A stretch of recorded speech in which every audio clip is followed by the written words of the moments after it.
A very warm good afternoon to one and all. Hope you're enjoying the third edition of Power of Five this Friday afternoon.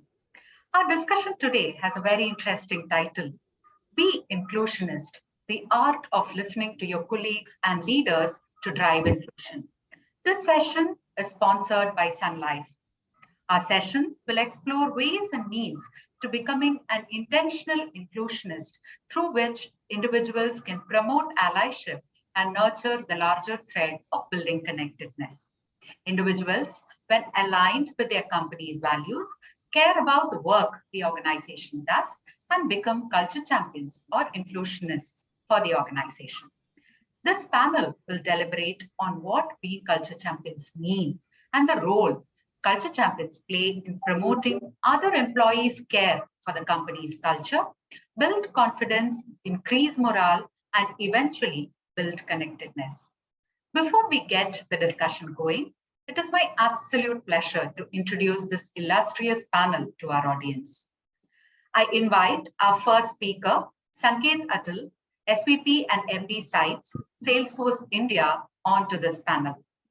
Based in Bangalore, Sanket, in his current role, is instrumental in driving the next phase of growth for Salesforce in India, making it a global hub for talent and innovation. He has a great passion for the startup ecosystem and has conceived of and launched the Salesforce Startup Program in India. Sanket's background is in systems engineering and managing large organizations. He also holds multiple patents, a testament to his passion for innovation.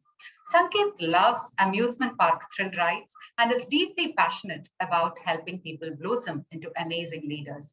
A very warm welcome to you, Sanket. Thank you, Anju. Our next speaker for the day is Pooja Mehbani, General Counsel Sun Life and Company Secretary, Asia Service Center, India. Pooja is also the Diversity, Equity and Inclusion Representative of Sun Life Asia Service Centers. As the DEI lead, Pooja, with 20 plus years of experience, is actively involved in creating, managing, and optimizing diversity, equity, and inclusion programs and initiatives related to hiring, training, and development. Pooja's key focus includes creating allyship and belongingness in the organization through nurturing empathetic leadership, offering developmental opportunities, and creating a collaborative environment through different inclusion and equity initiatives. She advises leadership and management, not just on law and related matters, but helps shape discussion about business issues. A very warm welcome to you, Pooja. Thanks so much, Anju. I'm delighted to invite our third speaker for the day, Smita Menon, Head of Diversity, Equity and Inclusion and Talent Development Efforts within Human Capital Management, Goldman Sachs Services in India. Smita rejoined Goldman Sachs in 2020 after her previous stint till 2019 as a vice president in the Goldman Sachs University, leading learning and development team for India.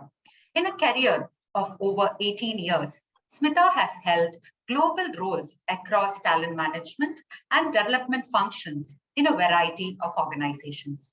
Smita earned a master's degree in personal management and industrial relations from Tata Institute of Social Sciences. She is an ICF accredited coach, a student of psychotherapy, and holds a keen interest in the space of mental health. It's my pleasure to welcome you to the panel, Smita. Thank you, Anju. I'm happy to introduce our fourth speaker on the panel, Yatish Shivaprasad, Head Corporate Functions Technology, India and Romania, Society Generale Global Solution Center. Yatish heads the team of CFT GSE India and Romania, delivering IT for group applications, covering finance, risk, compliance, HR, legal, communication, sourcing domains across technology areas of open source, big data, etc. During his tenure at SG from 2009, Yatish has led IT teams in iTech and BSc covering performance management, accounting and reporting, ETP, reconciliations, P&L teams. He has been instrumental for transitioning of activities from onshore to set up teams ground up to establish governance during and post-transition.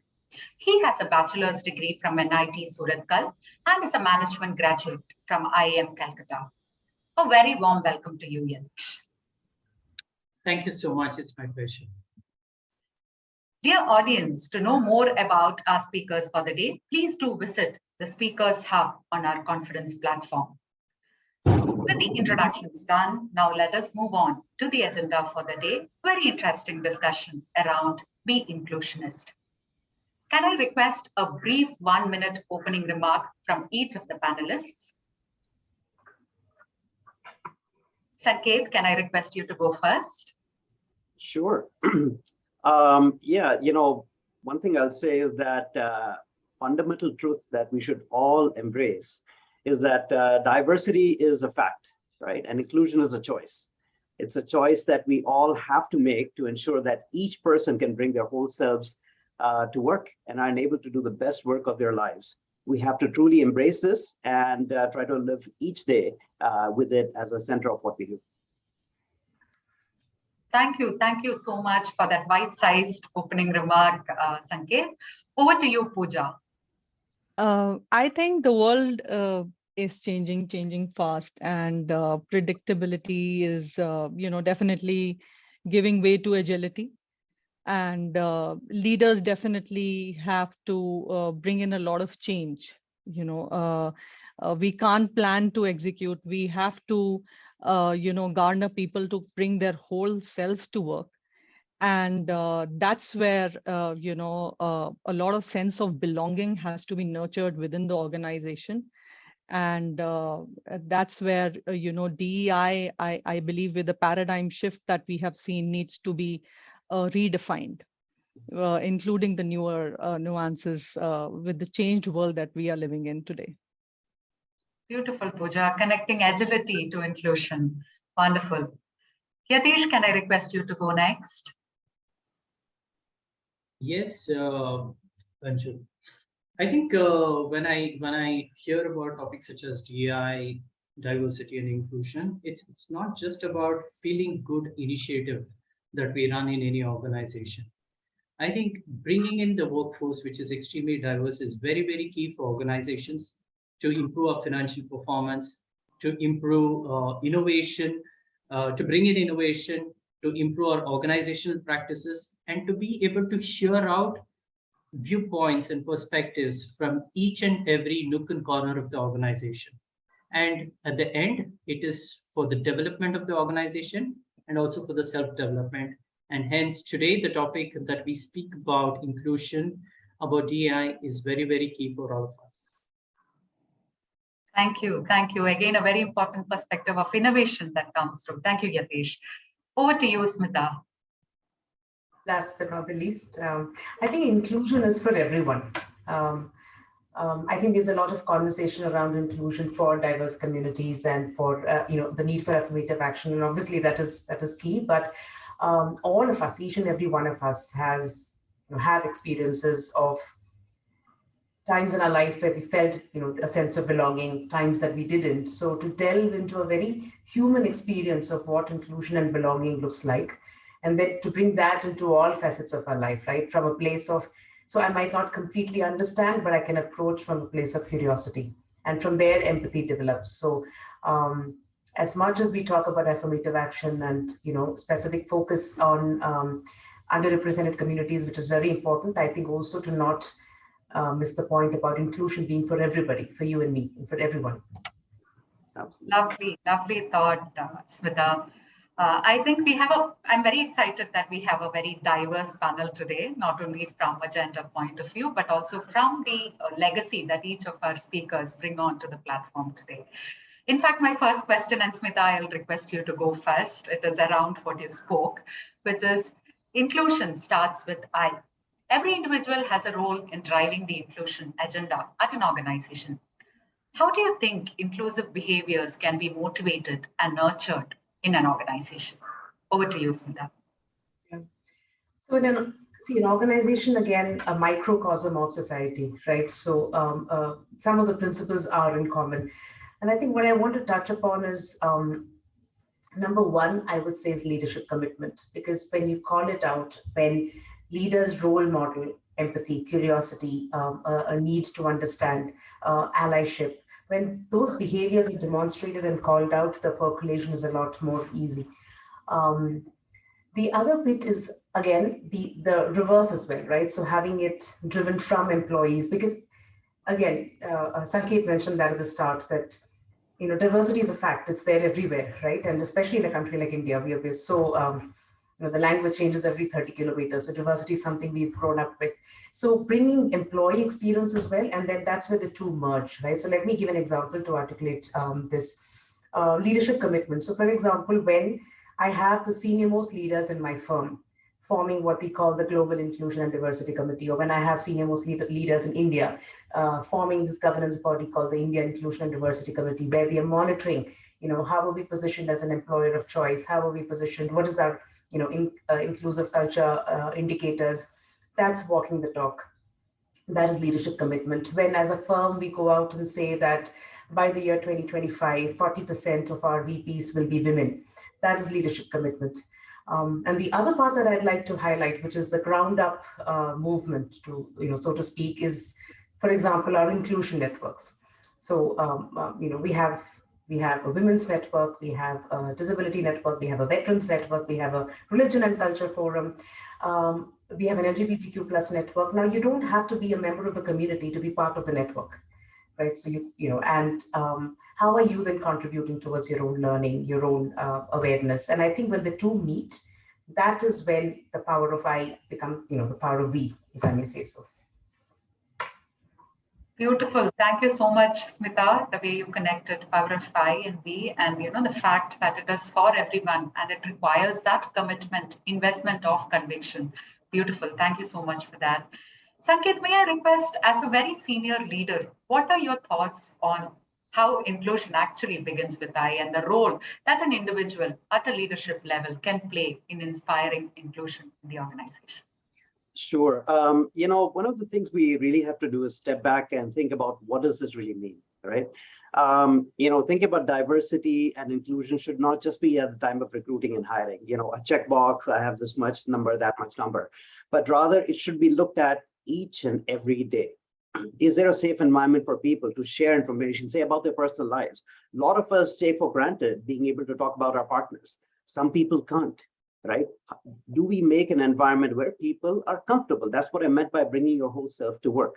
Sometimes some simple comments or jokes can be hurtful.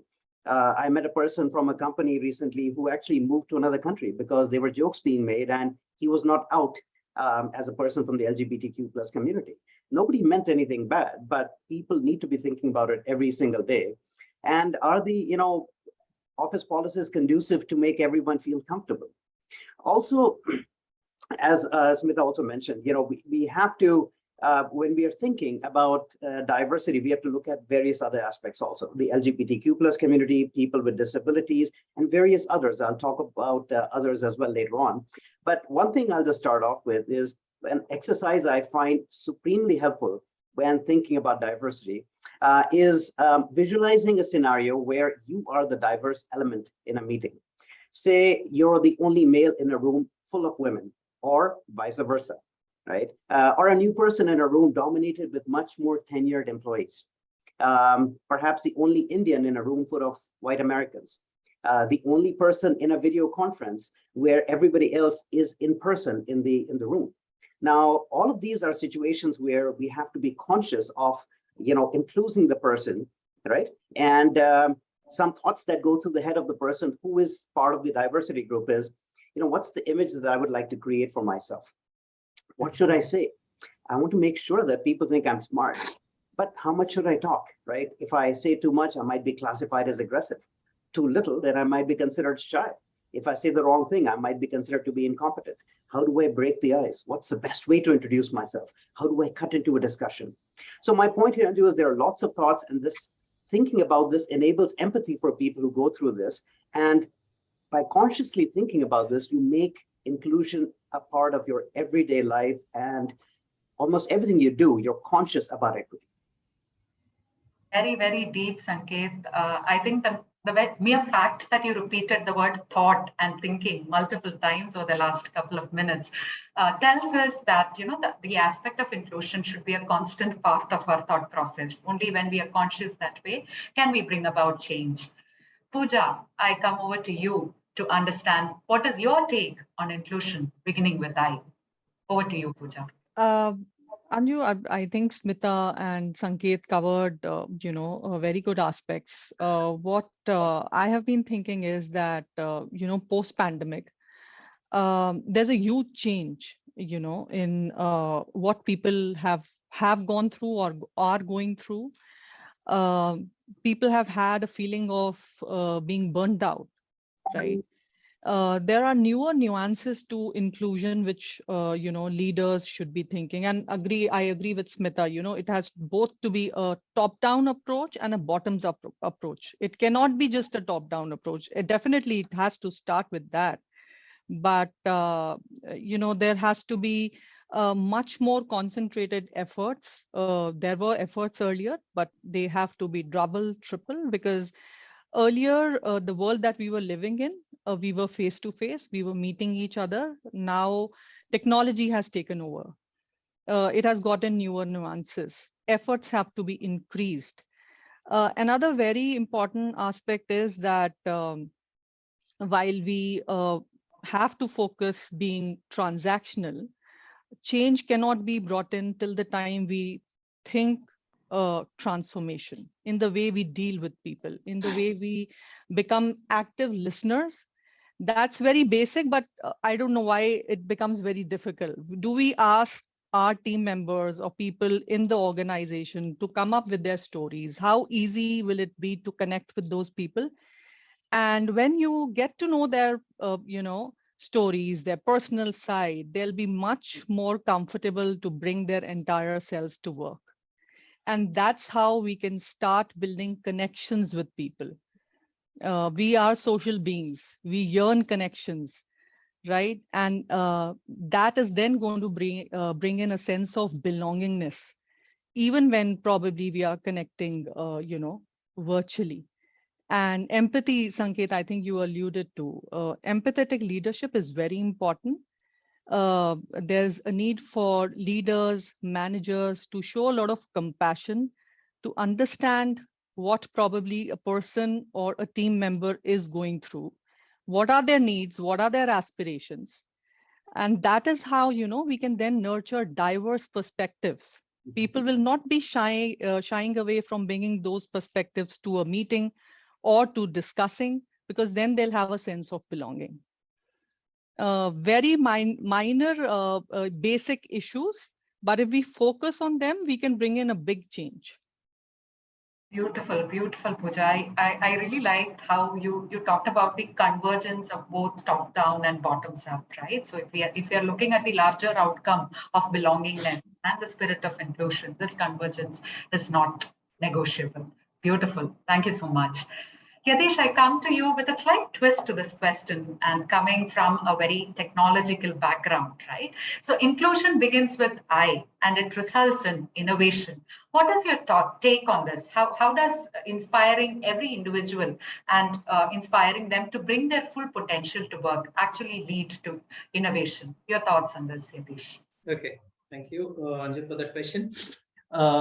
You spoke about the power of I. What I would equate it to is also to another statement, which is the change begins with I, right? So if we need to bring about a change, it has to start with me as a person. And that's when we will be able to break the shackles of group thinking, because today group thinking plays a lot in the organizations. When Sanket did mention about, the coffee table conversations, that's where the group think begins. And there's a lot which gets built up over the group thinking, right? So when you bring innovation and inclusion together, there is a very strong correlation. The reason is you want to encourage everybody with diverse thoughts, and every thought becomes important. Every perspective becomes important. And you need to be a servant leader to be able to listen effectively, like the way Pooja mentioned, listen effectively to what's coming up in terms of ideas. And those are the ideas which will take shape. Those are the ideas, when it takes shapes, can translate into something tangible or intangible, but valuable for the organization and for the individual. So that's why there is a very strong correlation between inclusion and innovation.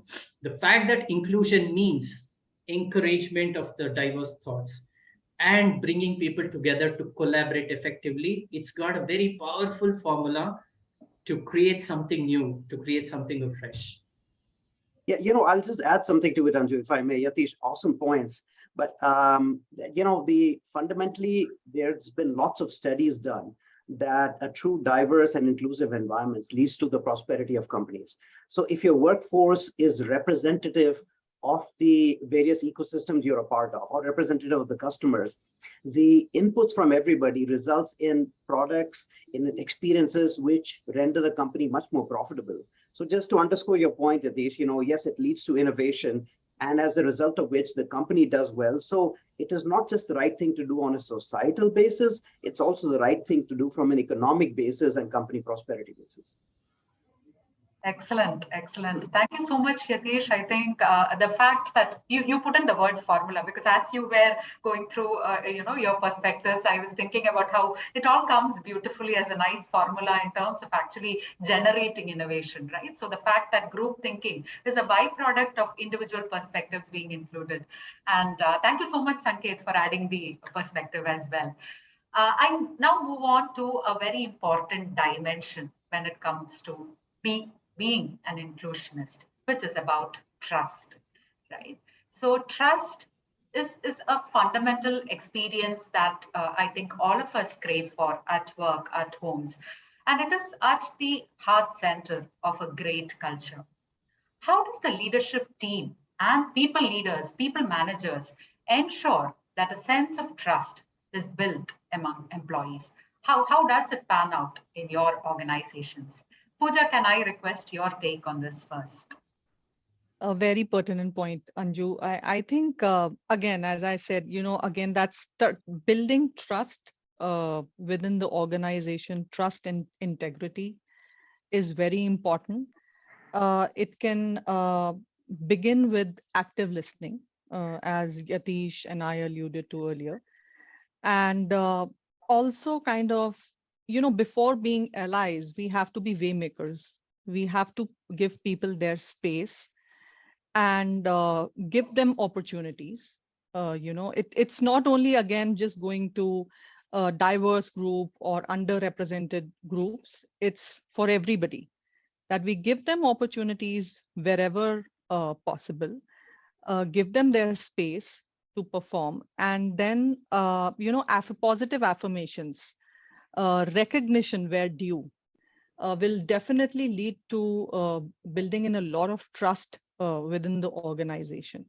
Another way of furthering this could be having listening forums, having different groups, as Smita mentioned, which could definitely then get together, discussed different perspectives, and we should give them an opportunity of being heard.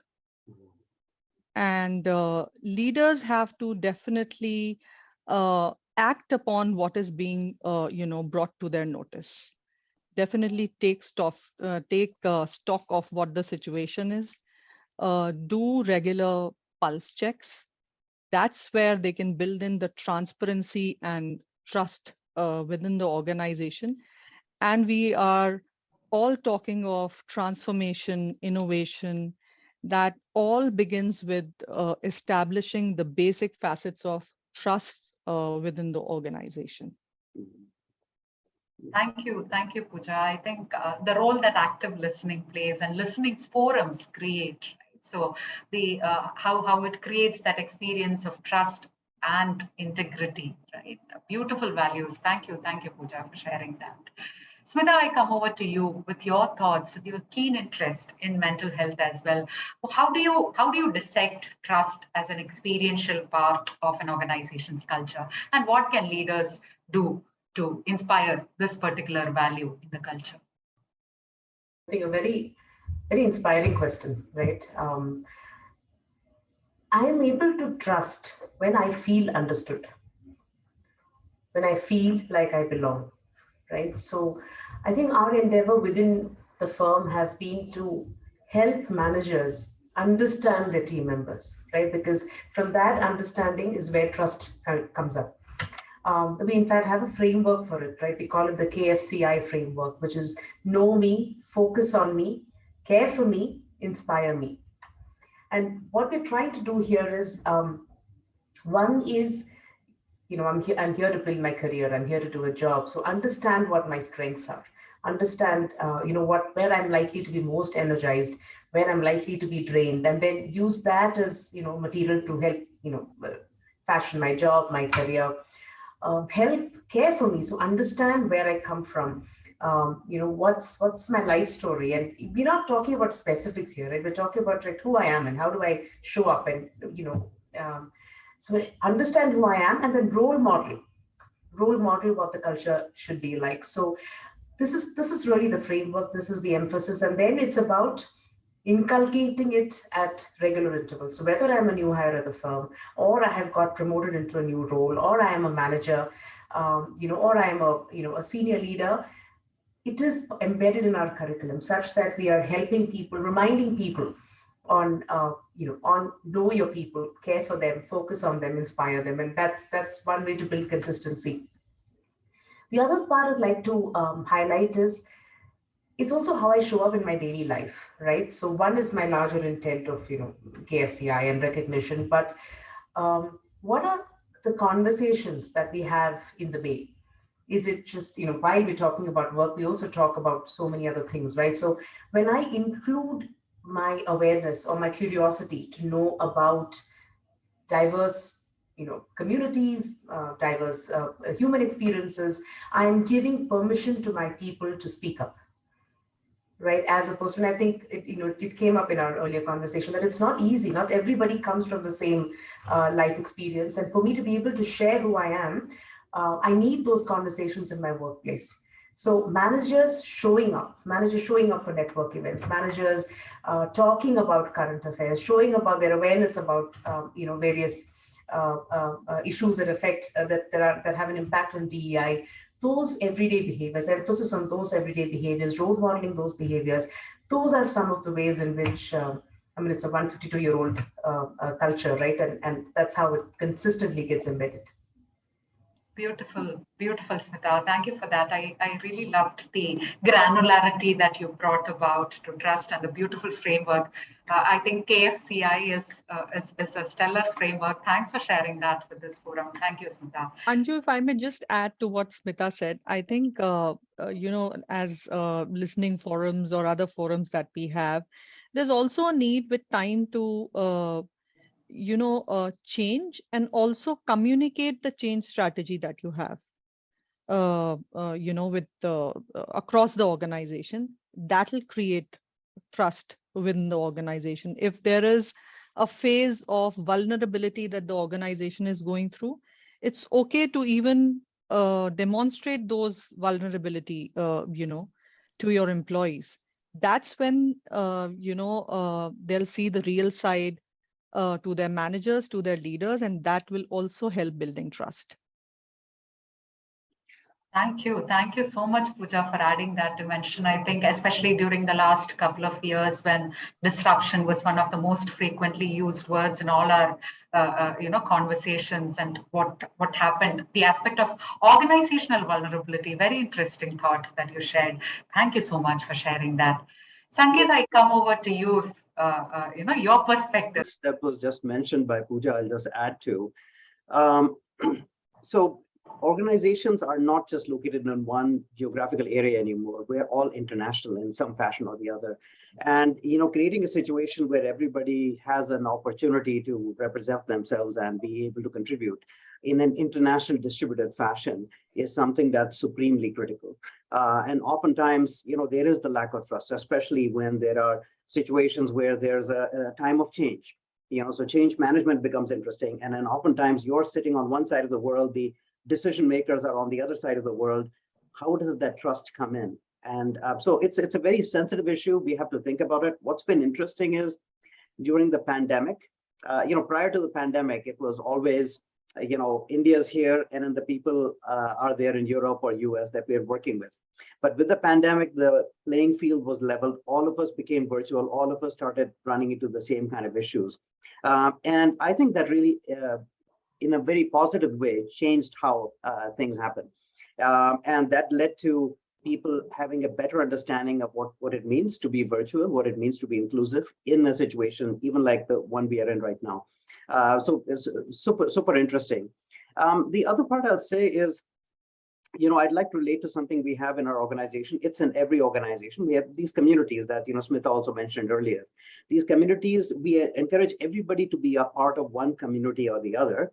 And especially executives should become sponsors of these communities, which leads to a much better understanding of what is going on. The concept of deep listening is there, that one has to truly embrace the understanding of what people from a particular community face. For us, we have various ones. We have one around faith, which was very new to me. It looks like there's one in Goldman Sachs as well.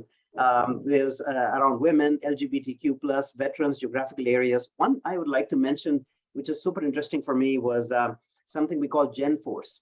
So this is a community which talks about issues related to ageism. So you have, oftentimes a new person gets recruited, a hotshot person from a fancy institute, they come in and then they're treated like the young one. And it's very difficult for them to express themselves. I've gone through it when I first started working. I'm sure all of us have. And then the other part is when people are on the higher end of experience, that time, can they really be innovative? Are their inputs really ones that are going to be conducive to the progress of the product, company, etc.? So all of these issues are faced, and one needs to consciously think about them as well. I was blown away by the whole concept and how we are trying to tackle it. It's something that we often don't discuss in forums like this. Personally, I'm the exec sponsor for what we call Outforce, which is the LGBTQ+ community, but I also am very active with the Women's Network and with people with disabilities. And, trying to inculcate this in the culture is important. So what we're trying to do is not just within the organization, but we have, learning programs that enable people to get educated on our technologies and gain employment. And we take that out and are trying to address in the various underrepresented minorities so that people can get educated. We're partnering with something called Pride Circle. It's an entity focused on LGBTQ+ issues, and trying to see if we can get people trained and become part of the, the tech ecosystem, for example. So these are some of the ways we're trying to do, but fundamentally it has to become a key part of culture, and one has to think in a manner so that that is inclusive. And going back to what Pooja said, is it's all about deep listening and understanding and respecting. Beautiful, beautiful. Thank you, Sanket, for sharing the multicultural context that you did. And force to me was always mass into acceleration. Now I'm going to remember very different manifestations of force. Thank you for sharing that with us. I come to you, Yatish, to understand your take on how trust, pans out and permeates into the culture of an organization. I would really like to bring in a scenario of what we face at home. Okay, in our personal lives. If you really look at, a parent-child relationship, why would a child trust the parent, right? Because one is, it's a food, it's a, the basic needs that are met. Then comes the security needs, right? So when these are met, typically the child is able to trust the parent, and it happens very quickly. Okay, this is only one aspect. There are many other aspects. Right? When we mirror that scenario into the organizations, what is important is to be able to give the staff, our employees, that platform to even air an opinion, even bring about a concern, right? So that platform needs to be provided to the staff members.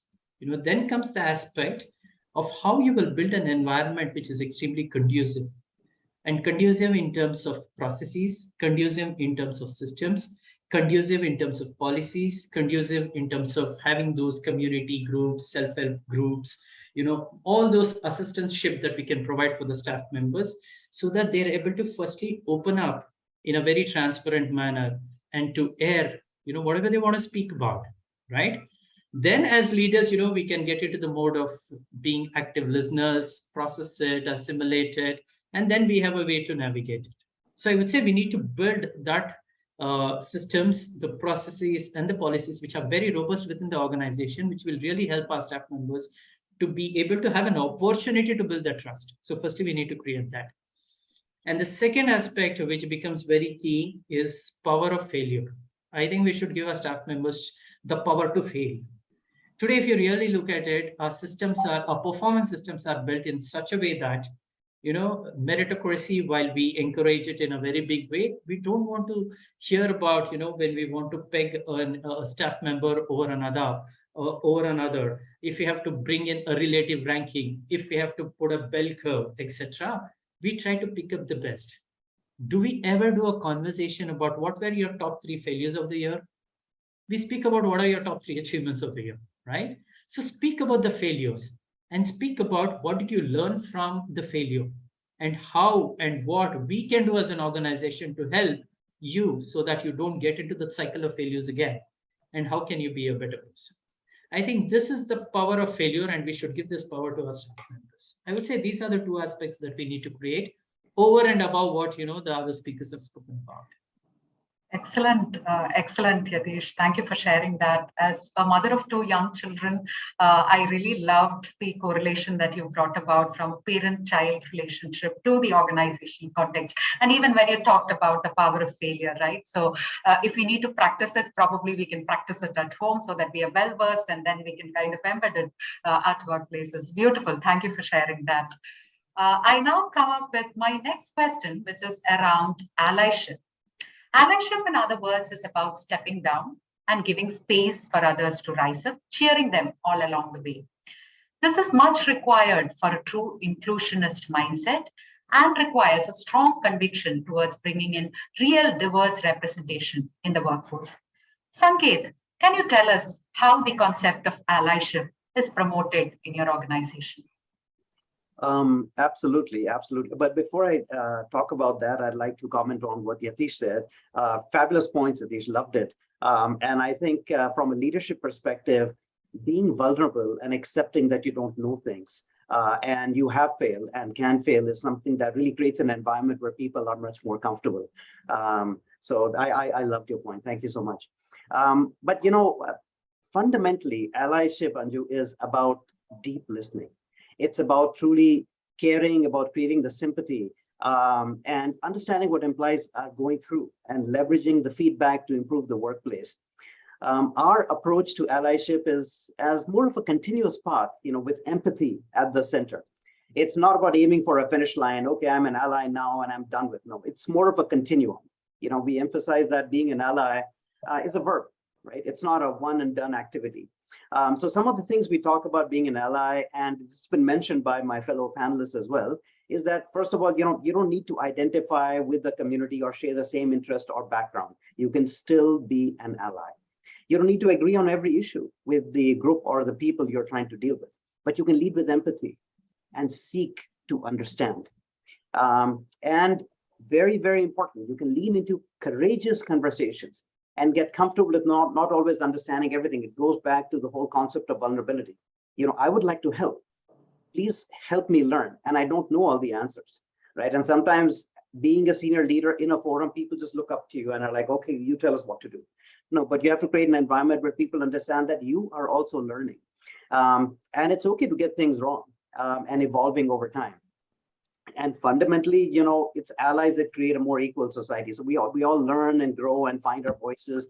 And when we're practicing the characteristics of being an ally, and again, using the home example, you can either be an authoritarian figure with your children, or you can be an ally and have them truly appreciate that you understand what they're trying to do, or at least are trying to empathize what they're going through.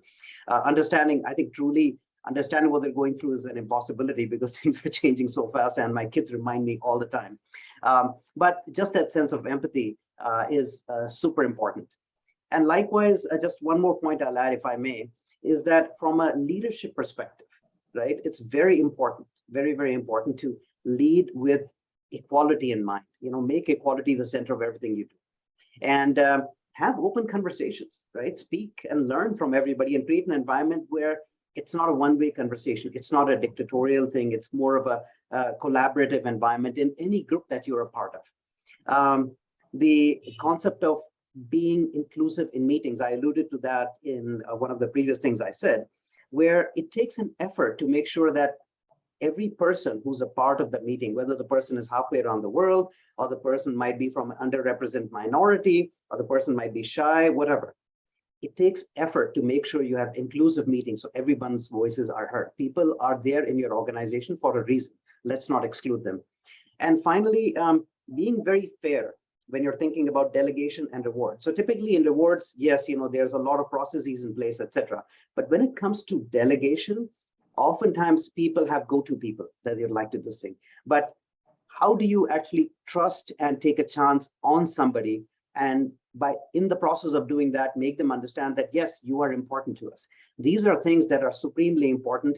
There's no formula, but one has to keep these things in mind when trying to create an environment where everybody is truly performing well.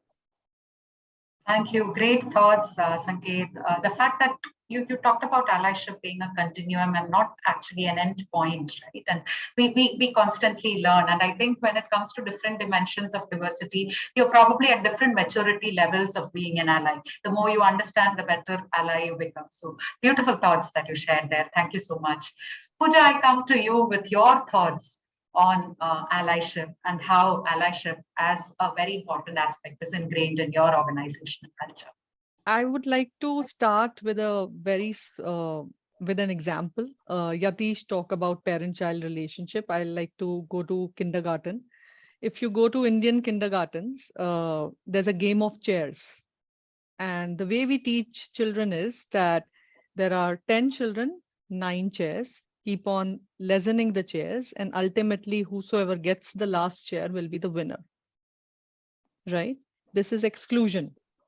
If you go to Japanese kindergartens, they'll give 9 chairs to 10 kids, and they'll ask that even if one child is left out, all of you will lose. So they are teaching them the power to succeed together. I think it all begins with that. It's, at a societal level, we need to change our thinking. And then at an organizational level, if we can practice this, do away with exclusion of any form, right? And practice inclusion in small ways, that is where we are going to then progress to seeking allies, being waymakers, being sponsors, being advocates for each other. And having networks is very important, right? We recently launched a women's network at the Indian entity called Sons 3.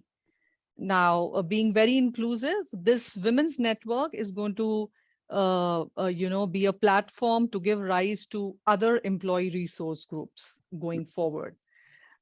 Networks, and then again, as Sanket said, deep and active listening, creating trust, and then managers and leaders there has to be concentrated effort, right? To ingrain in everybody that you have to be an advocate for others. Start with your team, start with cross-functional teams. There has to be collaboration, and that is how we can then become allies and sponsors for each other. Thank you so much, Smita. I'm loving this discussion. I think even when we talk under the organizational umbrella and that context, the fact that you're placing it as how each individual, each of us as people leaders, as individuals can play a role in the transformation. Beautiful. And I'll remember that game. I think I have the party game charted out for my next birthday party that I would host. Thank you so much, Smita. Thank you so much, Pooja. Sorry. Over to you, Smita. One word I will add as a prefix to allyship is, in fact, two, is visible and active allyship. I think most of us intend to be allies. We are allies in our mind. But I think the key is to act it out, to be visible, vocal, because that's the kind of influence that leaders have. And therefore, what would visible allyship look like? And to be able to do it across a range of demonstrations, so to speak. So let me give you an example. Pronouns. So when we use our pronouns when we introduce ourselves, or when we in a new meeting where we're not known, that is an act of it's a visible demonstration of allyship. when I attend an event or a conversation hosted by a network, that's visible allyship. When I say I would like to, I have this head count I have in my division, and I'm open to looking at members of underrepresented communities. That is a demonstration of allyship. So I think to begin with awareness, education, and then move to actual action. I think that not just in the mind, but actually, being a visible and vocal ally is key. The other point is also, it's like this. I think the intent is good more often than not. And I loved Yatish's point about what are your failures, for example, but then, and therefore being open, experiencing psychological safety, being open to making mistakes, but not making the same mistake again, right? Because then it is not allyship, right? But to kind of be open to learning. The other point is, I think I want to allude to what Pooja said, right? That to be an ally all the time, how do I behave when I'm under stress is also important, because the intent might be there, that I want to include everybody, and I am inclusive of everybody who's around me in my team. When I'm under stress, I am a human being, and I will go to what comes naturally, what comes easily, what I'm used to, what is familiar, what will be faster. So I think allyship is also about building that pause within ourselves, right? Especially when we feel that we are triggered or stressed, and then what would that look like if I were to pause and be inclusive? And again, I think it all starts with education. So I think one of the programs I want to talk about that is the reverse mentoring program. So we identified we had 10 senior leaders who volunteered to be mentored by members of the LGBTQ plus community who are at various levels of experience in the organization. And our feedback has been phenomenal, right? Because it gave allies a safe space to learn, to understand what the lived experience is, what is the level of influence they hold. When they turn up for an event, the ripple effect is a lot more. And I think just to be aware of that power and influence that you have as an ally. So I think visible, active allyship. Great keywords that you shared with us, Smita.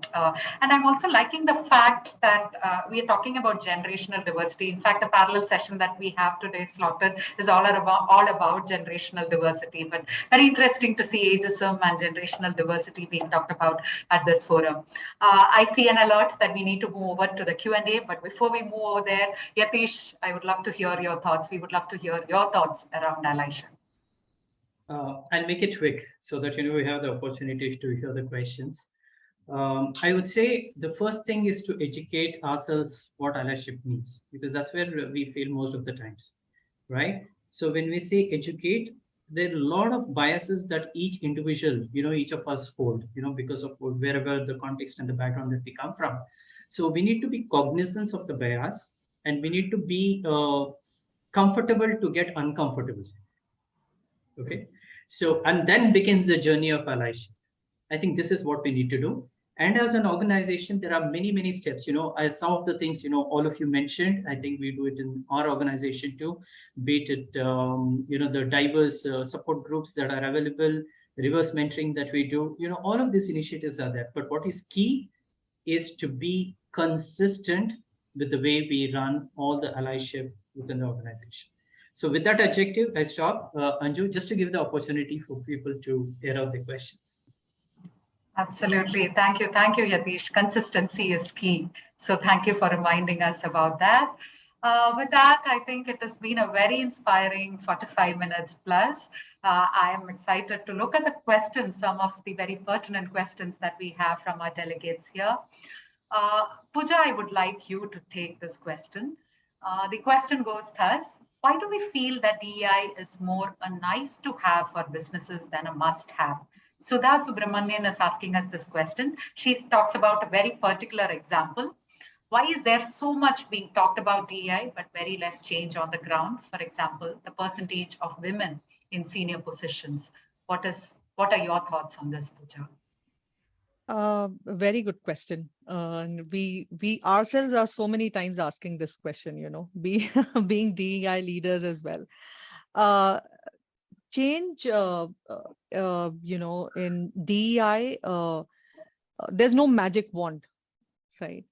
And how the way probably the question is asked is that it's being perceived as, say, a side project, right?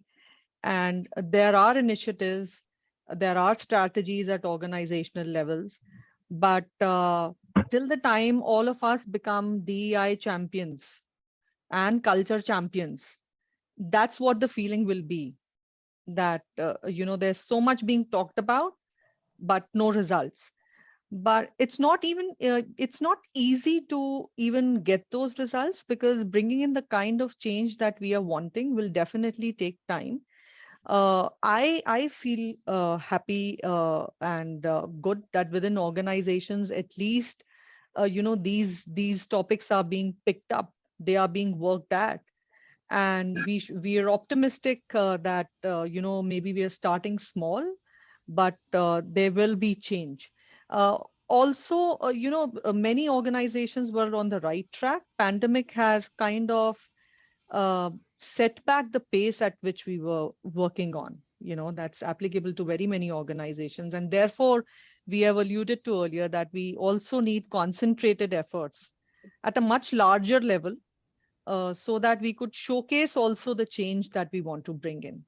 Now, that's a whole, plethora of themes that we could cover on, why the visible change is very less as opposed to the efforts, because there have been, centuries of neglect or discrimination or biases of various kinds, and therefore gender diversity gaps have set in. So therefore, much more work is required to even better it or to reverse it or bring that much level of change that we can, then go up the curve. I hope I've answered the question correctly.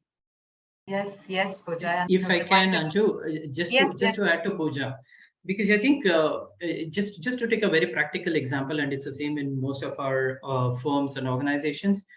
When there is a senior leadership position, when you ask a man versus a woman, a man will apply even if it's 60% fitment to the role. But if you ask a lady, I mean, she will take maybe if it's 80% or even 90%. So fundamentally, there is a lot of thinking that goes when you approach a position, a leadership position like that. So as an organization, our endeavor is to help them to break, that thought that, it can be applied only then. We encourage people to apply, go through the assessment, and if they clarify, just take up that position. So this is the encouragement that we need to do. And also we need to create an environment within the organization which is very conducive. For example, on our side, we are helping women who have taken career breaks to come back to the organization, as part of returnship programs. So we give them avenues, we give them levers, we give them opportunities so that they can make the best use of such opportunities. And if we consistently do it over the years, and I'm sure, this question will die down very soon. Yeah, I'll just add to that. It's a multifaceted issue. There are many things at play here, going back to what Smita had said, that, various organizations like hers have declared a percentage that we'd like to have 40% women in their senior leadership roles. Salesforce has declared 40% throughout the company of women and non-binary individuals. So it starts from these structural things, and then there's the overall approach from leadership as to how you go about it. Excellent point, Yatish, about this whole willing to take a risk or stepping up and trying to go for something beyond what I think I'm potentially capable of. And within the organization, I'll just add to that part, is it takes a lot of coaching, it takes a lot of mentoring to encourage people to rise up. And I think it's our duty as leaders to do that within the organization, so people actually feel empowered and courageous enough to try to apply for those positions. Beautiful. Thank you, Yatish, and thank you, Sanket. In fact, I think we have been very intuitive speakers today. Samiksha Singh had asked a question along the lines of, moving to the next role and what actually prevents balance, right? So we've already answered that question. Thank you so much for that. Smita, I come to you with a question that we have around psychologically safe spaces. right? Creating those psychologically safe spaces for voices to come out. What is that first step? Over to you, Smita. I think we're going back to that point around curiosity and empathy, right? If I come into a conversation, if I come into a situation with, pre-existing notions, I am not taking in anything new. And people communicate at an energy level. So if I can say I'm an ally, but if I have certain notions already, I'm not really open and listening to the other person. So I think it's really about coming from a place of curiosity and then seeking to understand, right? Suspending judgment. And now that doesn't happen, I can say that, but it doesn't happen. It takes time to trust. And we're also going back to that point on trust. So it is how, as a leader, I show up consistently, right? And I think Yatish brought up that point about consistency some time back. So when I consistently, say have the LGBTQ plus flag at my office, I am communicating non-verbally to somebody that, you know what, I'm aware, I'm an ally.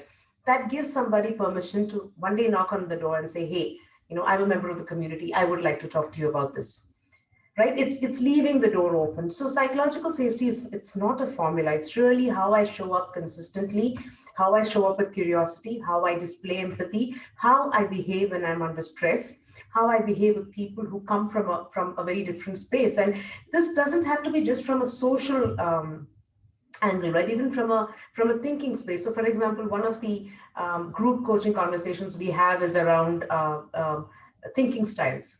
So I could be, for example, a very structured person, someone who goes by the book, who needs, and you could be a blue sky thinker.